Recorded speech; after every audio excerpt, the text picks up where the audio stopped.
ഇവിടെ ശ്രീ വിൻസെന്റ് ചോദിച്ച ഒരു ചോദ്യം, കേന്ദ്ര ഗവൺമെന്റ് ഈ കാര്യത്തിന് വേണ്ടി എന്ത് ചെയ്തു എന്ന് അക്കമിട്ട് പറയാമോ? അദ്ദേഹം ചോദിച്ചതാണ് 1, 2, 3 അക്കമിട്ട് പറയാമോ എന്നാണ് ചോദിച്ചത്.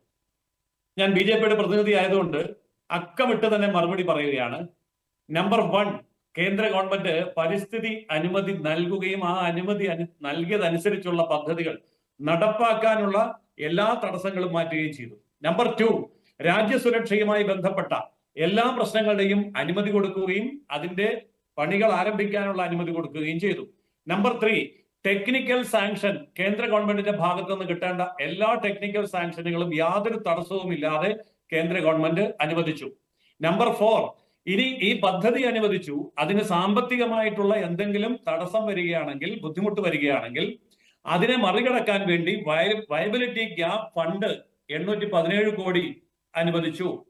നമ്പർ 5, ഈ കാര്യത്തിൽ കേവലം ഒരു തുറമുഖം മാത്രം പോരല്ലോ, അതിന്റെ ബാക്കി നടപടിക്രമങ്ങൾ തുറമുഖവുമായി ബന്ധപ്പെട്ട് നടക്കേണ്ടതായിട്ടുള്ള എല്ലാ വികസന പ്രവർത്തനങ്ങൾക്കും നീതി ആയോഗിന്റേതായ യാതൊരു തടസ്സവും ഇല്ലാതെ നീതി ആയോഗിന്റെ അനുമതി കിട്ടി. നമ്പർ 6, ഭൂഗർഭ റെയിൽവേ, അതായത് 1450 കോടി രൂപ മുടക്കി ഈ തുറമുഖത്ത് നിന്നും നമ്മുടെ റെയിൽവേയുടെ മെയിൻ റൂട്ടിലേക്ക് കൊണ്ടുപോകാനുള്ള ഭൂഗർഭ റെയിൽവേ അനുവദിച്ചു. അതിന് 1450 കോടി രൂപയും അനുവദിച്ചു. നമ്പർ 7, ഇതിന്റെ റിംഗ് റോഡ്, ഇതുമായി ബന്ധപ്പെട്ട വെയർഹൌസുകളും മറ്റ് സൗകര്യങ്ങളും ഒക്കെ തുറമുഖവുമായി ബന്ധിപ്പിക്കാൻ വേണ്ടിയിട്ടുള്ള റിംഗ് റോഡിനുള്ള അനുമതി കൊടുത്തു, അതിനുള്ള ഫണ്ട് കൊടുത്തു. നമ്പർ 8, അദാനിക്ക്, ഇതൊക്കെ ആണെങ്കിലും ഇത് ആരെങ്കിലും ഇപ്പം ഏറ്റെടുക്കണ്ടേ? അദാനി എവിടെ കേട്ടില്ല, അദാനി വന്നാൽ കാലുവെട്ടും, അദാനി രാജ്യം നശിപ്പിക്കുന്നവനാണെന്നൊക്കെ പറഞ്ഞ ആ അദാനി പേടിച്ച് മാറി നിൽക്കുകയായിരുന്നു. കേരളത്തിൽ വന്നാൽ കൊടികുത്തി പൂട്ടിക്കും, അദാനിക്കും പേടിയുണ്ട്. പക്ഷേ ആ അദാനിക്ക് ഇതൊരു കേന്ദ്ര ഗവൺമെന്റിന്റെ സാഗർമാല പദ്ധതി, ഭാരത് മാല പദ്ധതി, ഇങ്ങനെയുള്ള വലിയ ഒരു ഇൻഫ്രാസ്ട്രക്ചർ ഡെവലപ്മെന്റ് ഭാഗമാണ്.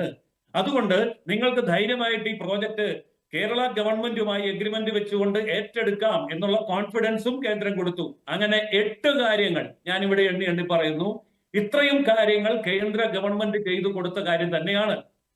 ഇത് മാത്രമല്ലല്ലോ, ഇപ്പോൾ ശരിക്കും പറഞ്ഞാൽ ഇവിടുത്തെ ഭരണകക്ഷിയും പ്രതിപക്ഷവും ഒക്കെ എന്താണ് ചെയ്യാൻ ഉദ്ദേശിക്കുന്നത്?